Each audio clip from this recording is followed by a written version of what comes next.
দেশনেত্রী বেগম খালেদা জিয়াকে জেলখানায় রেখে, এটা তো জেলখানাই, তাই তো? ওনাকে আমরা কারারুদ্ধ অবস্থায় রেখে আমরা কি ভালো থাকতে পারি? আমরা ভালো থাকতে পারি না। বাংলাদেশের কোনো মানুষ দেশনেত্রী বেগম খালেদা জিয়াকে কারাবন্দি রেখে ভালো থাকতে পারে না, ঠিক কিনা ভাইয়েরা?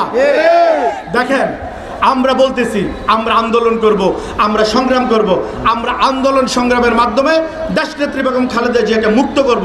এই কথাটা কিন্তু মুখে বললে হবে না ভাইয়েরা। আন্দোলন সংগ্রাম গিয়েছে, দেশনায়ক তারেক রহমান আন্দোলনের ডাক দিয়েছেন। সেই আন্দোলন আপনারা অতীতে দেখেছেন। আন্দোলনে অনেকে থেকেছেন, আন্দোলনে অনেকে থাকেননি, কিন্তু আমরা বক্তৃতায় কিন্তু আন্দোলন নিয়ে কথা বলি।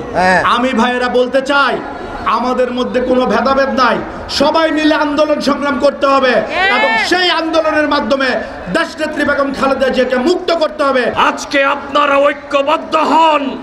এখন জন্ম সনদ দিয়ে খোলো বিকাশ স্টুডেন্ট অ্যাকাউন্ট। নিজের বিকাশ নিজে কর। মনে সাহস যোগান। আমাদের নেত্রীকে মুক্ত করতে হবে। আমাদের নেত্রীকে বন্দী করে রেখেছে। বন্দী করে রাখার অনেক কারণ আছে। বক্তারা বলে গিয়েছে কেন বন্দী করে রেখেছে। দুর্নীতিগ্রস্ত বাংলাদেশ গড়ার জন্য দেশনেত্রীকে বন্দী করে রেখেছে। এই জাতির পায়ে গোলামির জিঞ্জির পরানোর জন্য আমাদের নেত্রীকে বন্দী করে রেখেছে। এই সরকার ক্ষমতায় এসে যত রকম দুর্নীতি, যত রকম নির্যাতন, অত্যাচার সব কিছু করেছে। করতে গিয়ে ভয় পেয়েছে কাকে? একমাত্র বেগম খালেদা জিয়াকে।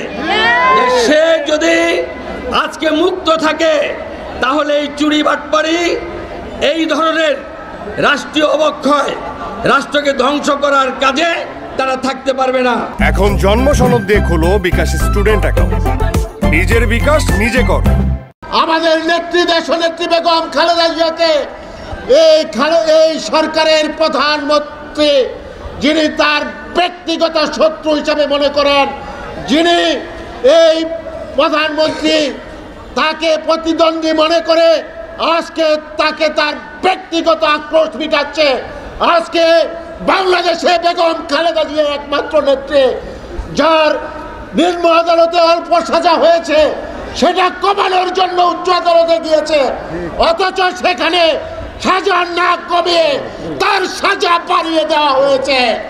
আজকে আমরা বলতে চাই, এই সরকার বাংলাদেশের যে সাংবিধানিক যে অর্গানগুলো রয়েছে সবগুলোকে কুক্ষিগত করে, বিচার বিভাগকে কুক্ষিগত করে, প্রশাসনকে কুক্ষিগত করে এবং এদেশের আশেপাশের কিছু সাম্রাজ্যবাদী শক্তিকে কুক্ষিগত করে আজকে এদেশের মানুষের গণতান্ত্রিক অধিকার হরণ করেছে। আমরা এই প্রেসিডেন্ট সরকার, এই নাকিনী সরকার, এই কুচুরি বেগম, স্বাধীনতার সার্বভৌমত্ব বিরোধী নেত্রী শেখ হাসিনা ওয়াজেদ, খুনি চোর ডাকাত শেখ হাসিনার কাছে আমরা খালেদা জিয়া মুক্তি চাই না। আমরা হাসিনা মুক্ত বাংলাদেশের কাছে খালেদা জিয়ার মুক্তি চাই। তারেক রহমানের বিয়ের বেশে বাংলাদেশে ফিরে আশা করি।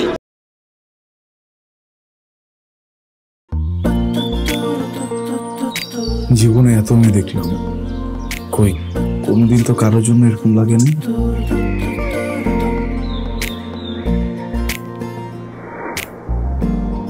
কে এটা? এত মায়া। কেমন আছেন আঙ্কেল? কোন দিক দিয়ে দেখে আমার আঙ্কেল মনে হয়? আরে আপনি আমার মামার ফ্রেন্ড না? কোন মামার ফ্রেন্ড? শামীম মামা। শামীম মামা।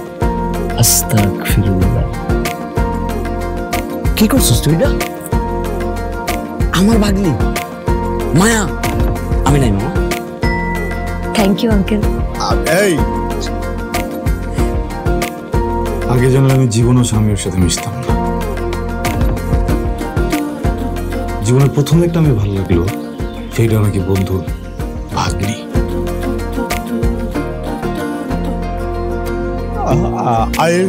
I love you. এভাবে শুরু হোক আমাদের গল্পটা। আপনি আমার মামার বন্ধু মানে আপনি আমার মামা মামা জানি কথা এই ফুলটা নিয়ে যাও। এভাবেই শুরু হোক আমাদের গল্পটা, বাবাজান আমার বোন আপনার ভাগ্নি, এটাই বাস্তবতা। এই বাস্তবতা মানি না, তাহলে আমি ওর সাথে বন্ধুত্ব রাখবো না। কিরে তুই খারার উপরে পল্টি লয়ে লাইতেছ?